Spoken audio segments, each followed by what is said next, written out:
I guess, if you are ready, I want to introduce our speaker today, USF professor and leader, captain of the Salty Science, or just crew members. One of the 14. One of the 14 members. Very good, egalitarian, very good. But Chantale Begin, and it's yours. Okay. Yeah. Thanks so much, Shea. Thanks everybody for having me. And it's nice to see those that I've seen before. Really nice to see those who haven't seen this presentation, but who I've been talking to about ocean growing before. Some people since before I got going across this adventure. So, yeah, the name of my team is Salty Science. I'm a marine biologist. We're all marine biologists, hence the name. And we rowed across the Atlantic last December, January. And we raised funds for marine conservation, hence the rowing across an ocean for the ocean. So I'm going to do my best to keep this to 15 minutes. It's a lot. It took us 5.5 weeks. There's a lot that happened here. But the whole challenge here was to row from the Canary Islands, so off the coast of Africa, all the way to the Eastern Caribbean, 3,000 miles unsupported. So just the 4 of us and our boat, all of the food that we needed, all of the spare parts, all the medical stuff that was on us. This was part of a race, so you can see the boats here all lined up at the start line. There were 38 boats that started this race. 13 of those were boats of women's teams. 5 of those were for women in the team. So similar to what we had going on. So my teammates were all marine biologists, just like me, but we had a really interesting dynamic here. So first off, I get asked a lot, why did I row across the Atlantic? And the answer is because I got asked by her, so really she's the reason. So this is Lauren. She was my student at USF. Noelle was also my student. They met in one of my classes, and we've worked together since, and we've remained friends. And so when you get asked to row across the Atlantic, I think the only answer is yes, let's do it. So we're all fond of adventures, and this was a pretty massive adventure. We're also all marine biologists, so the idea of spending many weeks offshore, I've sailed across oceans before, I really like being offshore. And the 4th teammate here, Isabelle, she was my PhD advisor. So we're all related in our academic endeavors. We all work in marine conservation. And so that's what we decided, that we were going to raise money for marine conservation through this big endeavor. It turns out that when you do something really crazy like this, it kind of gives you a platform. People want to hear about what you have to say, like right now. And people donated money, and we're really excited to raise money for 3 organizations that do really good things in the world of marine conservation. We know a lot of the problems. We also know a lot of the solutions. We want to raise money for the people enacting good, positive solutions. Shea is a nonprofit that I started that works primarily in the Eastern Caribbean to collect data on the state of coastal ecosystems, work with the local governments, agencies, and share those data to help enact evidence-based management decisions. The Vancouver Marine Sciences Center on Vancouver Island that does really incredible field courses that afford great opportunities for young aspiring marine biologists to learn what they need to learn. And Green Wave that works with sustainable food production. All right, so it took us 3 years, almost 3 years to prepare for this thing. It was a massive undertaking. First off, we decided to learn to row because none of us had rowed before. We decided to row across the Atlantic. A large amount of it was all of the logistics prep and the fundraising. So, you gotta build a website. You gotta go to events. I met everybody at an event on Honeymoon Island, met some of others right here in other Dunedin events. Go to all kinds of things. A lot of this was done over Zoom because we're in 4 different places for much of our preparation. We had to figure out what kind of boats do people use to do this, and where do you find these boats? Currently, there's not that many of them in the world. We ended up buying a used boat that had already gone across the Atlantic 2 times. We picked her up right after she finished her race. Did a lot of physical training. You can imagine when you're going to row 12 hours a day, you have to be quite strong, 12 hours a day for 6 to 8 weeks. We had a really great program specifically designed for that kind of endurance work. And then we did a really, really massive push in the summer of 2023, so a year ago. So everybody was in different places, but my 3 teammates moved to Dunedin. We had a friend, parents of a friend who lent us their condo on the water. Our boat was on a lift. It was amazing. And we did a lot of the logistics, so we had the lifeguard service, figure out all the medical stuff, figure out 6 weeks, actually, and 8 weeks worth of food. Spent a lot of time on the water. So basically every day we launched in St. Joseph Sound and we do a bunch of drills, run our paraanchor and our drogue works. It was very, very hot. You guys are familiar with July in Florida. It was a little bit hot. We had to do a 36-hour row when we rode 45 miles offshore into the Gulf. This boat is not air conditioned and it was really terrible. So I just needed those cabins in the middle of the afternoon. And then we, went back to our regular lives for last fall and flew to La Gomera on the Canary Islands right after Thanksgiving last year. Where we had all of the other competitors had to do all of the last bits of preparation. What you're seeing here is all of the food that we packed with a couple of my teammates for scale, all of the safety stuff. We had to work with the race officials to make sure that we had everything that we were ready to tackle the Atlantic. A little bit on the boat. So this is Emma. She was named Emma by the first team who bought her, and she just finished her fourth crossing called Emma. So we never changed her name. And this is a boat made in England specifically for ocean rowing. So you see there's 3 rowing stations. You have Lauren here who's handling the steering lines. These are connected to a rudder that's back here. All of this, so there's a small cabin here. This is too short for somebody to actually sleep into. This part here, first off, the rudder compartments or your head might be here, and then the cabin extends under the rowing deck. So your legs are here. Under the rowing deck here is the water maker, the batteries, a lot of storage for safety here, and all of the need for the whole time. And then you have a bigger cabin in the bow with more safety gear and extra solar panels and other things like that too. Solar panel on the bow cabin, top of the bow cabin, solar panel back here that feeds into the batteries and that runs all of the equipment that we have. We had lots and lots of safety gear. We did have a life raft, 3 satellite phones. We had a chart plotter attached to an autopilot, connected to an autopilot, which was attached to our rudder. So you could basically say you could give the autopilot a heading and expect that your rudder was mostly going to keep you in the right direction. Now, these autopilots work so hard, especially in big seas, that they often burn out. So we had 4 spares. We had 5 of them total because we thought, we really don't want to spend extra time. We each rode 12 hours a day in 2 to 3 hour shifts. You don't want to spend your rest time steering the boat manually, right? So losing an autopilot is a really big deal. We made sure that we had extra spares. We had a water maker powered by our battery. And that went, we had spares. We also had a manual water maker. The manual water maker takes about an hour to make close to a liter of water. So it's a lot of pumping for very low outputs. Again, this piece of equipment here, super, super. So importantly, this was all self-sufficient. So that's what we had all of this. So almost 3 years of preparation, and December 13th is when we got going. We came out of the marina in La Gomera and rode by this sign that says 3,000 miles to go. And no matter how well prepared you are, this is a really scary moment where you go, okay, this is it. This is, 3,000 miles to go. It's just us and the ocean. And the other thing that was difficult this year is that we knew the weather was going to be really tough. Right from the beginning. They actually delayed the start because it was too rough to send the boat out there. We probably would have been pushed right back against the Canary Islands. Once you're really offshore and far from land, at least you're not going to, get smashed into rocks. But it got big and difficult very, very quickly. I got some issues here because I got a big video coming. So you might think, so here's the whole Atlantic. So we started here, again, it's a race, you have all kinds of boats.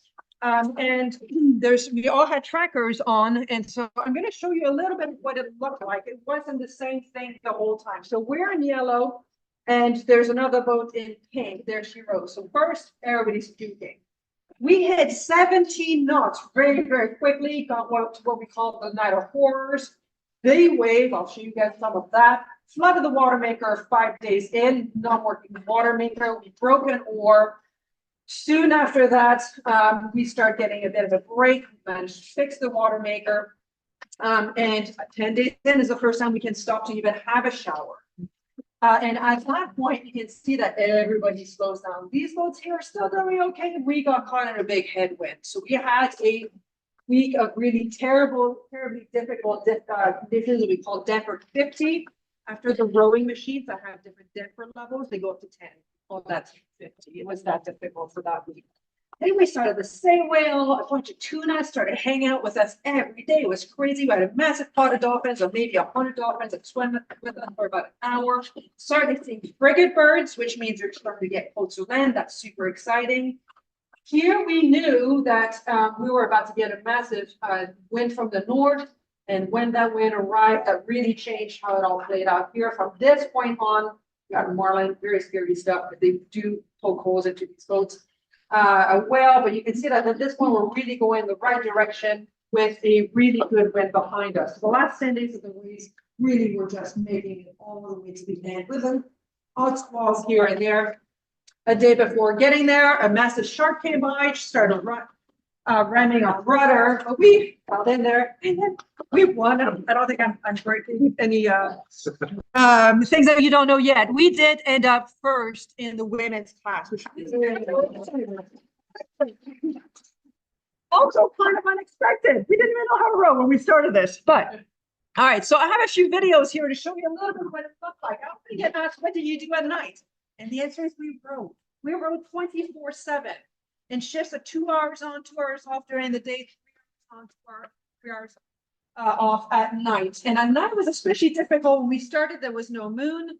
And you can't even see the waves coming at you. So that is especially difficult. And that's when we had some of our worst breaks. The oars and one of our rowing station got broken. And then during the day, sometimes we actually saw the waves, so you still can't do very much about it. So this is all within the first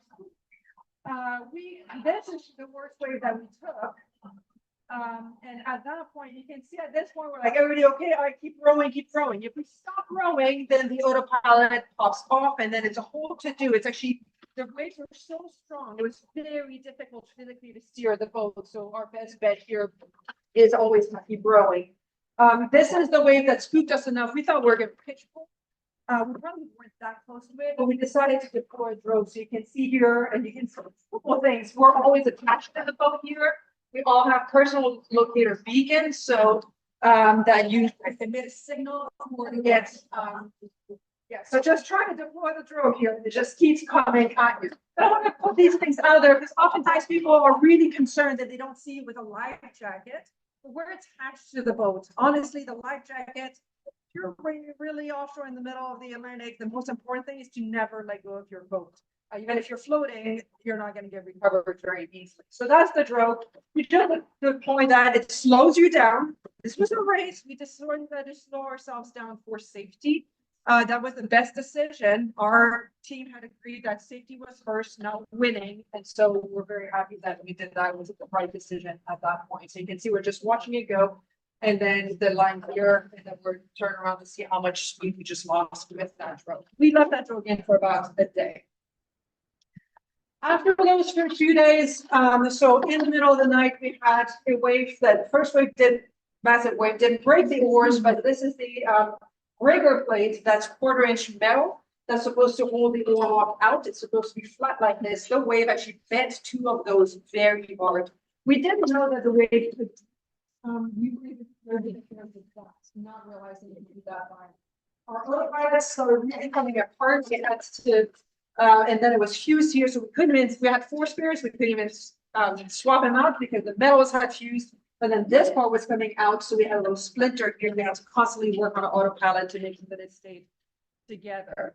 Then we flooded the water maker with seawater because the one of the hoses came off, and so with the seawater that was supposed to be extra salty seawater that was supposed to be pumped overboard started filling slowly the compartments, and so of course electronics and salt water don't mix. That water maker, all of the pump and electronic systems failed. And then Lauren spent about 5 days inside the cabin in her off shifts, rebuilding the whole thing. We had enough spares to rebuild the whole control box, and we had 1 spare pump. So we were able to make it work again 5 days later. At that point, we had no spares left. So it was really, really important to make sure that the water maker didn't go again. Spent 5 days hand pumping water. It was enough to convince us to work as hard as we could to not have that happen again. Then right on Christmas, we finally got a break. So we had a little Christmas celebration, which are a little for chocolates and gifts exchange. Noelle here is taking a break in between the rowing stations on my mattress, which was on deck to dry up. It's colder than that. Full of salt water at that point. Under the crazy weather. And then we got into some lighter water. We thought, great, it's been so hard. We're stuff. It's so, it's been so difficult and so scary. And then we got into the Denver 50 thing, and that was terrible. At that point, we had slight headwinds, and you're rowing super, super hard for every bit that you're making forward. Went from making 80 to 95 nautical miles a day to 23 on our worst day. So about a quarter of the speed, and that was awful on the morale. That lasted about a week, which was really difficult. And yes, for 2 years, we're, Jeremy saw to some music. We had lots of time to do, we have a podcast on music, and you see my teammates are spotting these dolphins. So this is really like smack in the middle of the Atlantic, and it was an amazing lot of dolphins. Swam with us for probably close to an hour. 50, 100 of them. They were diving down, coming back up. 3 of my teammates jumped in to swim with them. I volunteered to stay on deck, see how high it jumps there. So, while it's super, super hard, so much of the time, so repetitive, you also get things like that. And so that's what you get for sort of suffering off for a long period of time. Now, I want to finish with this video that shows what really ocean rowing should be like. On a typical day, as row or sail and trade winds, this is what you expect. You can see the flags. They have winds mostly coming from the east, northeast, pushing you towards the west. That's what you expect. The waves are kind of big, but not scary big. This really helps you go fast. So the last 10 days of our race, we had that kind of weather that really helped out. So it took us a while to get there. This year was unusual with the crazy big weather. It was an El Nino year. That's kind of what we expected because of the year. All right, I want to get a lot of questions about what was it like at sea. So, what you do on a typical day at sea is you row, you rest, and you eat. That's the main thing, right? So you row for 12 hours a day. And so I have a little chart here that shows you from 6 a.m. at the top to 6 p.m. at the bottom, back also a 24-hour period. If Isabelle and Noelle, who share the bow cabin, swapped out every 2 hours during the day and every 3 hours at night. And Lauren and I, who are in yellow here, were offset by an hour. So that means that Lauren and I never rowed together. I got to row with both Isabelle and Noelle. We swapped in between each other's shifts. So that was really nice. That kind of gave us, halfway through your 2-hour shifts, you have something different happen. You get to talk to somebody different. So this is your typical days at sea. This up here would almost always be closed for safety. If you take a big wave, the hatch is open. That can the boat, so at almost all the time the hatch is completely closed. Also on top of that, you have to navigate. We have all kinds of problems with the autopilot. We had a chart of which latitude we need to be on which day and what latitude on which hour. It got that intense. You have all kinds of fish coming by. You're flying fish landing on deck. You got to clean all of this up. You have to make water, fix the things that are right. And then you have the last common events that happen throughout the 5, 6, 8 weeks. It was about every week or so that we jump in to have a shower. It's either still wearing our harnesses or actually attached with lines to the boat. You never want to go swimming and have the possibility of being disconnected from your boat. And then we scrape the hull to make sure that we remove particles and be as fast as we can. We celebrated Christmas out there with the gift exchange. It was my now 9-year-old daughter's birthday on January 9th. So I wrote her a happy birthday that I was able to send via the satellite connection that we had. We celebrated again Christmas, New Year's, Lauren's birthday. We had little miniature bottles of champagne. We had 4 of them that we shared, the 4 of us. We also celebrated the big milestones, like going under 1,000 nautical miles. All of a sudden, you can really see the miles come off. Every week we had a celebration. And this is for Lauren's birthday here. Noelle had actually brought a no-bake cheesecake that she spent an hour sweating in her cabin making. So we could have something special for Lauren's birthday. And part of the, less common events are also the wildlife that you get to see. The whales and the flying fish were quite common. The tunas were quite common. The dolphins and the whales a lot less. So all of that is, super fun when you see all of that. And then after 38 days offshore, we come in and that is, you don't do it just for the finish line. You got to enjoy the journey. But this is such an intense moment to finish after almost 6 weeks at sea. Such difficulties, and to get to the other side and see all your families. That was just amazing. And to be the first swim across was really amazing. So I want to end with, I get asked a lot, what did you learn in doing this? And I think there's a handful of things that really stand out. First off, how you get is when you finally call the benefit. First, it is an insanely difficult and challenging thing to do, but you can get through if you just control the controllables. We worked almost 3 years to be as prepared as we can to have all the spares, have all the medical things, everything that we think we're going to need. Of course, we're limited in the space we have.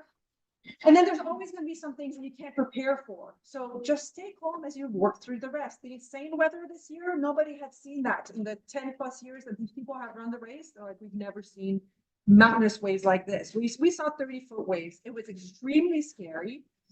We broke a lot of things. You expect some injuries. You can't really prepare for that. You just, need to stay calm. One of my teammates likes to say, feel the fear and do it anyways. It's okay to be scared. If you can't get through this, anybody who tells you that they did something like that and they were never scared is a liar, right? Like, it's really scary. But to acknowledge I'm currently scared and this is what I can do to manage my environment, I found that to be a really good way to get through it. Attitude is everything. And I like to say that the difference between an ordeal and an adventure is your attitude. So yeah, it's crazy. It's scary. It's, the water maker broke. Now we have to hand pump, but it's an adventure. You asked for it, right? So it's good stories. It's something to laugh at. And I was really lucky that I had teammates that were really good at laughing and keeping a light, light attitude and keep a good sense of humor. It's not everybody. One of my teammates had a really, really tough time out there, had a pretty massive depressive episode, and that's just what she was dealt. And so, but overall, we really try to keep things light and have a good time. Importantly, if you do something like that as a part of a team, these are the only people you have out there. And so your team is the most important thing. And I tend to be a very controlling person. I tend to be pretty good at what I do. And I often think I have a pretty good solution, but at the end of the day, there's 4 people, and what's best for you in a situation like that is what's best for your team, right? So, I can want something, we have to make decisions about, are we going further north, further south? This is what the weather we're looking at, we think, but so we have to make decisions and really value each other's opinions. And at the end of the day, keeping the team in a good place is going to be the best thing for you. And importantly, this was an insanely large challenge. It's really mind-boggling to think I might just be offshore for 2 months, not see land for 2 months, not properly walk for 2 months, not walk more than a few feet for 2 months, not have a fresh piece of fruit or vegetable for 2 months. It's just really overwhelming when you think about it like that. And we just found that breaking it down in smaller chunks was much more palatable. So I'm very scared and I can't even fathom doing this for 2 more months, but can I do 2 hours of rowing right now? Yes. Okay. I'm just off my rowing ship. Can I try to sleep and do another 2 hours in 2 hours? Yes. And if you can just do that, then at some point you've done enough of that you've finished it, right? We purposely didn't put that waypoint to Antigua at the very beginning because looking at the 3,000 miles to go, 2,999 miles to go it's just not that helpful. We only put it when we got close to 1,000 because at that point it just felt like it was really positive reinforcement that we're really starting to take off the miles. And throughout this, the 4 scientists raised over $250,000. And so we set out to raise money for marine conservation. We're trying to raise $500,000, but still, we knew nothing about marketing. We're really not good at putting ourselves out there. We knew nothing about social media, really. We raised quite a bit of money. So that's super exciting. That's going to those 3 nonprofits. And so, I get asked a lot, what's next? We're still accepting donations. Anybody who wants to donate to Salty Science, it's all going to our 3 nonprofits. I'm also, because Shellback Expeditions is what I started and what I do in the Caribbean. I take USF students every year to the Eastern Caribbean. I work with local community partners. In recent years, I've gone to Union Island and the Grenadines. You may have heard the name Union Island or Carriacou when Hurricane Beryl came through as a very strong category 4. It actually hit Union and Carriacou straight on. There's not a roof standing on Union. I had surveyed at least 2 weeks before the storm, trying to get back there in August, because now we have data to see what was lost in the storm in the marine environment. Of course, the human community needs a lot of support as well. But that's the kind of work that I do. And we're always interested in corporate sponsors for that 501c3. And there was a documentary that footage has been taken. There's a documentary that's made about our adventure called Multitude of Jobs. So at some point that will be out somewhere, hopefully online, certainly in such film festivals. Can't even thank all of the mile sponsors, all the individuals that donated. There was a lot of people, and we had a lot of corporate sponsors as well. Lots of them local, like Magic Tilt and Neofen and Parkways MRI. A lot of people who donated about time and items, which was amazing. And that's all. Yeah, we're actually really good on time. So if you want to answer some questions. Okay. Yeah.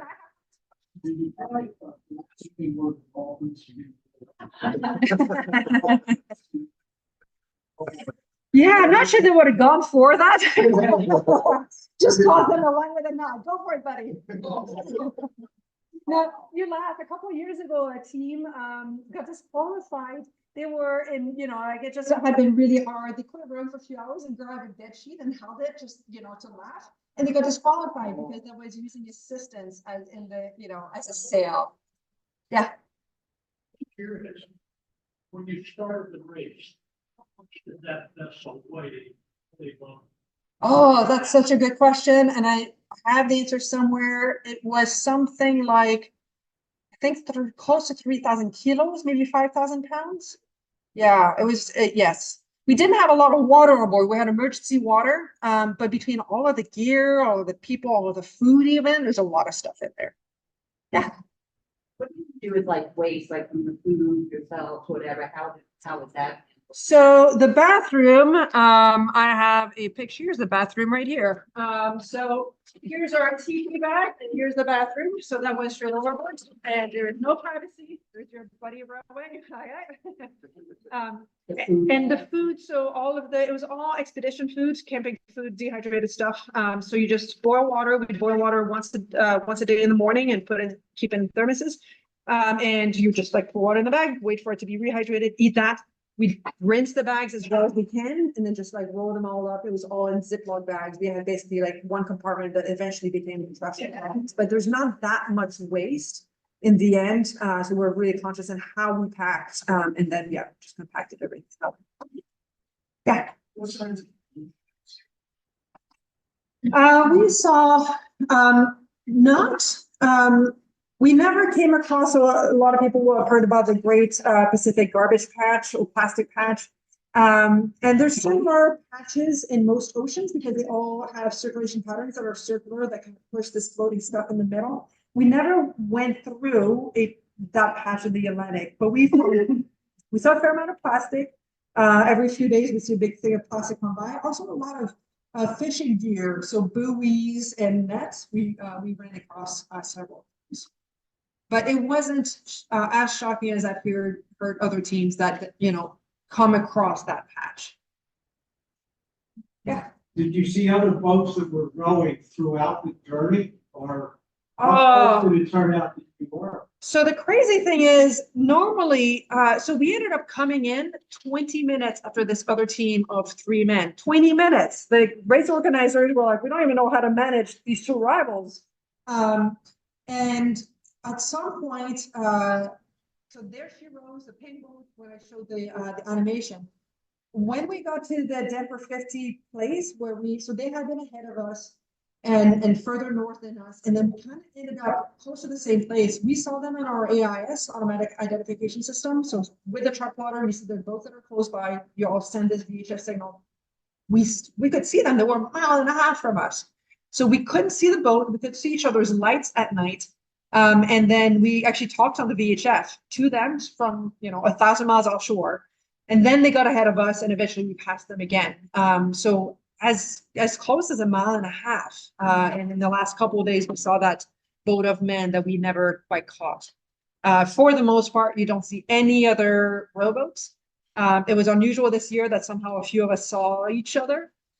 We had a few container ships and tankers come fairly close. And when you see them, again, you see them on the IS, you set up all these alarms. Because also rowing, you're not looking at where you're going. So you don't you don't realize. Oftentimes they're often pretty understaffed and they rely on alarms as well. So whenever we see a big boat that looked like they were going to get close to us, we'd radio them and ask them to keep their distance. So we saw, 5 or 6 big ships during the entire crossing. And that's exciting, right? After, days and days of nothing, the same thing, then you see a ship. It's like, right there. Well, I said, throw us some ice cream. Again, you would be disqualified for that. So you can't have any outside assistance. So some other teams had super yachts come by, and those super yachts are like, you want some cold beers? And you have to say no to that.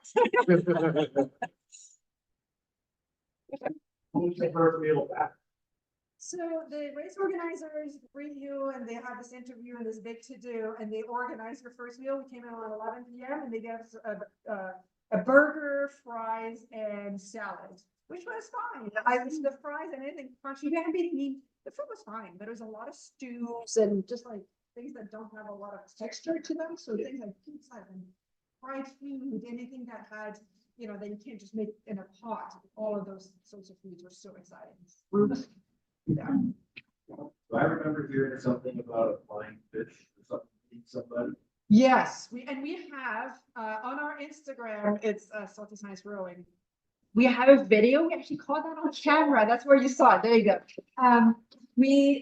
So I'm rowing. I'm in the stern, so I'm physically in front of Noelle, and I will rowing in the middle of the night. And I hear her go, "Ouch! Oh, I think her fish is in here." It was the very first fish hit her in the temple. I was like, oh, that sucks. I'm having to sleep, right? And I'm like, oh, sorry to hear. Keep rowing. And then it just started happening. These fish, some rowing shifts, you'd have 20 fish laying on the deck, and then you'd have to catch them, and they're very smelly. It's disgusting. And so they're flapping around. They don't want to be caught. You're trying to catch them, and then you throw them back, and it was like Jurassic Park where they, throw food, and the dinosaurs, because we had all these tunas who would go nuts for the fish. So we were like, hey, don't die on deck. And then mostly just died by the tunas. But we get hit all of the time. And some of them were quite violent. So when Lauren went through all of the footage that we have, because we had GoPros at all hours, whatever. And you see it, and you see Noelle's head go like, it was really violent.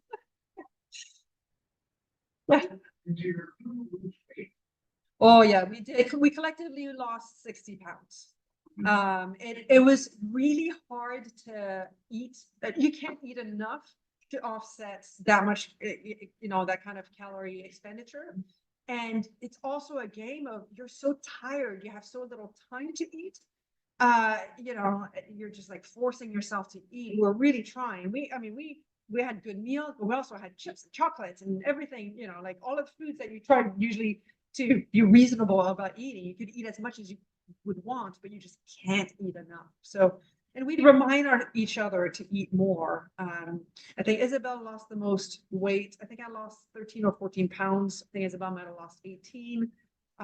Some teams do even worse. But yeah, you're not just losing fat, you're losing muscle. So it's a big thing you're doing it literally for the team. Like, I don't want to eat, but I'm just going to eat right now. Yeah, we've all put it all back on.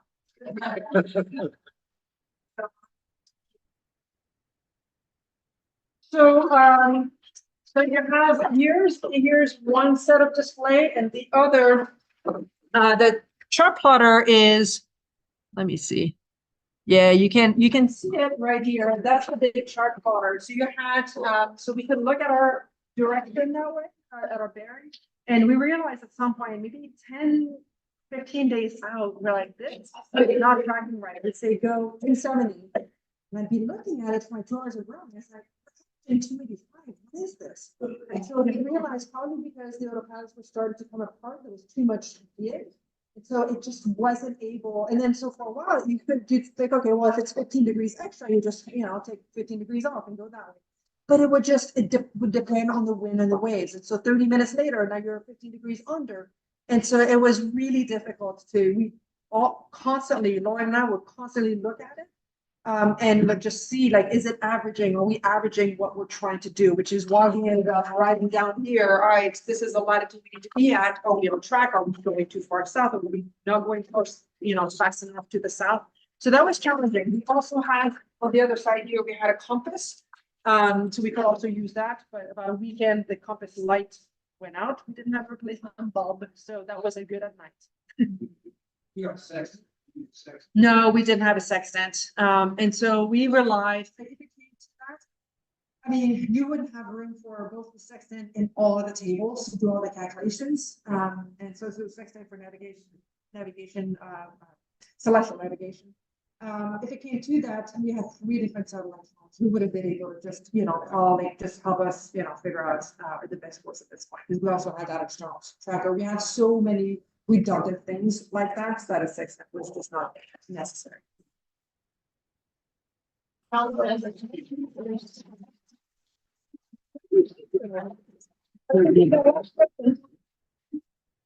that? Did all of those finish?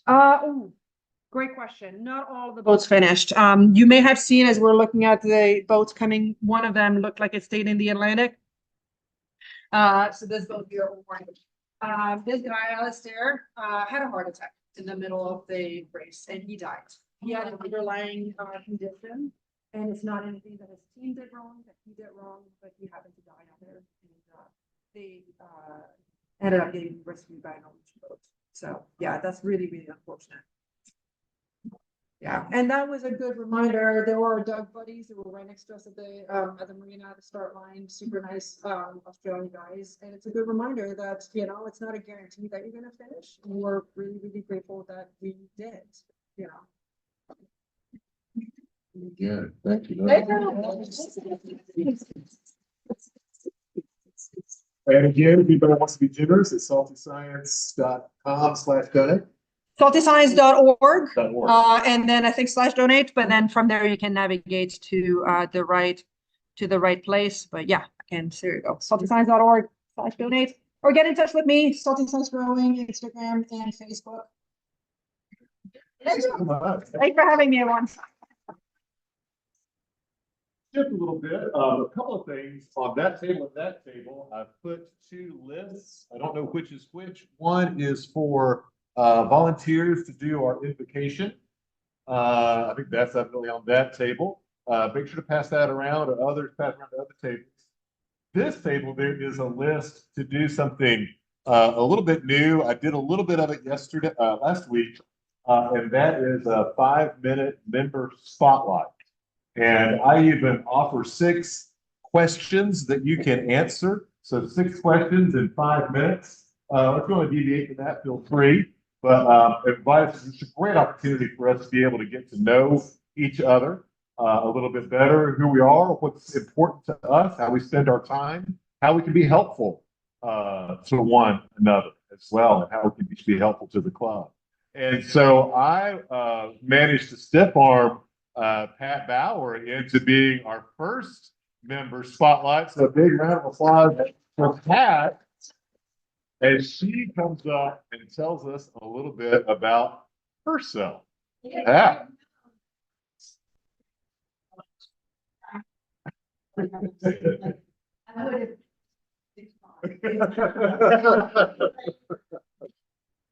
Anyhow, I sat down yesterday, spent a little time with myself, I didn't listen to music. I didn't listen to my dog or my husband, but I did listen to myself.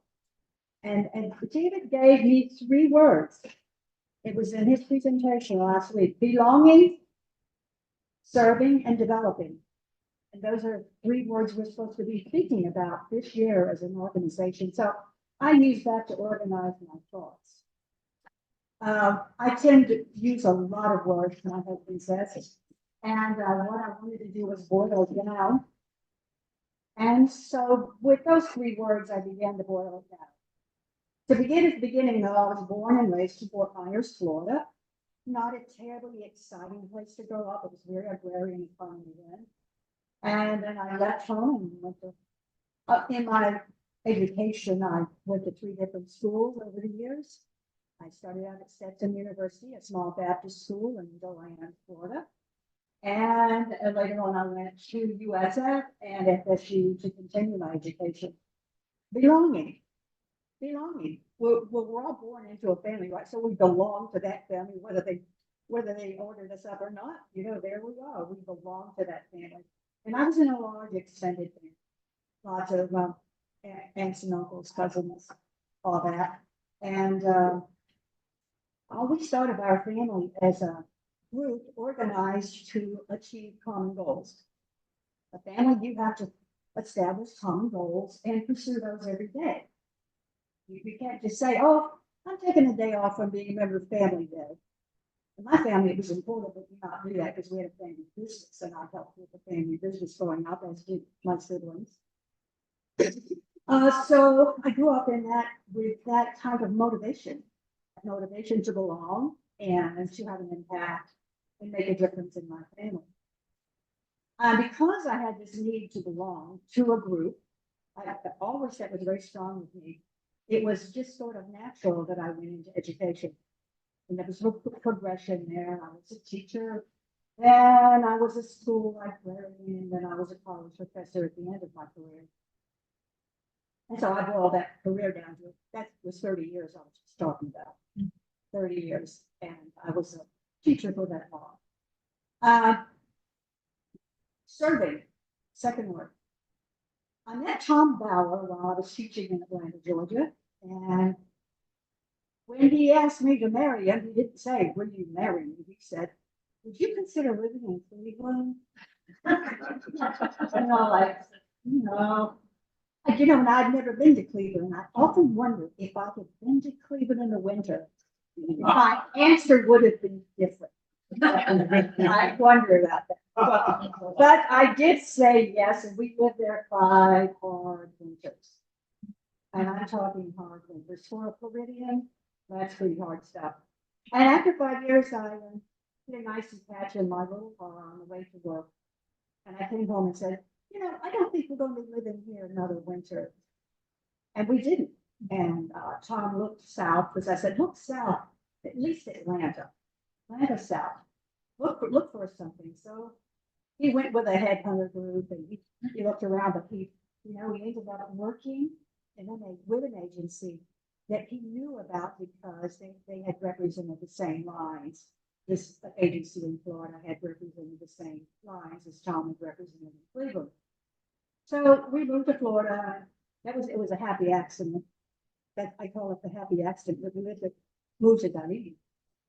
Because we knew a little bit about Pinellas County, but we didn't know much about Dunedin, but we just, a friend of Tom's parents belonged to the Dunedin Country Club.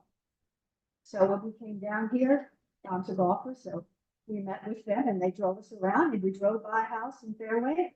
And Tom says, well, I say we, I wasn't there, Tom did this, and stopped to see that house, and we bought that house. It was like the first house he looked at.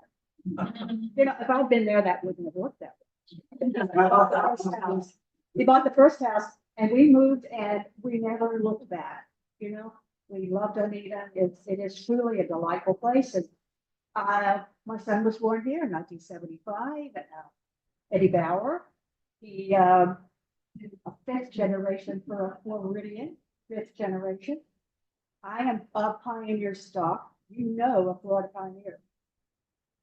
And I know a lot about Florida history because of that, because I've lived a lot of Florida history, for one thing. I took 7 years off when he was born, and I began the serving aspect. I served in different organizations like the Dunedin Junior Service League, Dunedin Fine Arts Center, Dunedin Friends of the Library, all those opportunities for a young mother to get together with other young mothers and do stuff. And we did, and we had a wonderful time. And during that time, I also went back to school and earned a master's degree in information science from USF. And when Eddie was 7 years old, I returned to school. I went back to school. I went back to work, I should say, because it is work. Indeed. I corrected my husband on this. I say, don't say that I'm going to school. Say, she's going to work. Because teaching is hard work. So I did that for a few more years. And I was a school library media specialist. Not a librarian, a school library media specialist. That's what they called us back then. And now they're called information specialists. During that time, I also served on the board of the Pinellas Public Library Cooperative, the first board of the Pinellas Public Library Cooperative. I served on that board, and I love that kind of stuff. You had to lobby your people who gave you money. I couldn't go to Tallahassee to lobby. And I love that. I found out I was really good at that, lobbying. And because I had passion. And somebody wanted, you need this money for libraries. What's that all about? What are you going to do with it? I was able to tell them. And I loved serving on the governmental relations committees during that time. But that service, when you serve on committees, they have to come to consensus and make decisions. It really makes you a different person. And that's the development part I'd like to talk about very briefly. And I know I'm running over 5 minutes, but I'm going to finish this.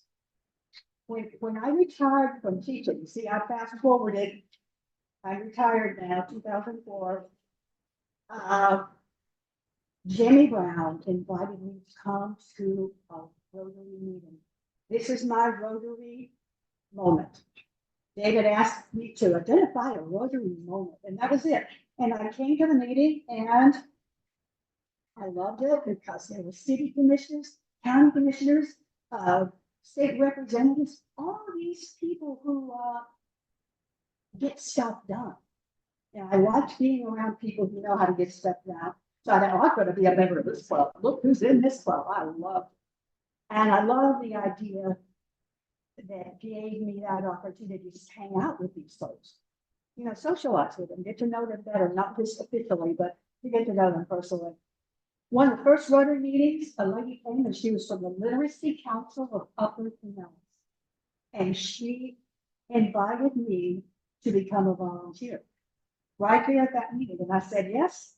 And I was on the board, and just a few weeks later, I was serving on their board, and the rest is history because I've been on that with that organization for the last 20 years. And for 15 of those years, I've been the president of that organization. So if you want to know something about literacy, if you are interested in serving in any way, this would be a great way to serve the community, is to help out with literacy. And with lots of different opportunities, you can see our website, lcup.net. Take a look at it. And if you can find a way to fit, find a niche in that organization.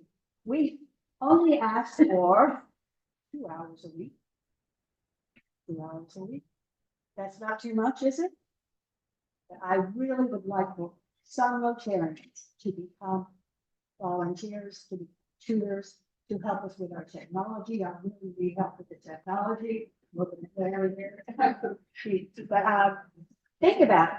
And that's how I got, when you think about the journey to Dunedin and, you know, teaching here and serving in organizations here, and becoming a member of Rotary Club. Rotary Club made a lot of those things that I did for the community possible. And I'm grateful for that. And all the wonderful friends I've made, I'm grateful for that too. So thank you very much for listening. Thank you.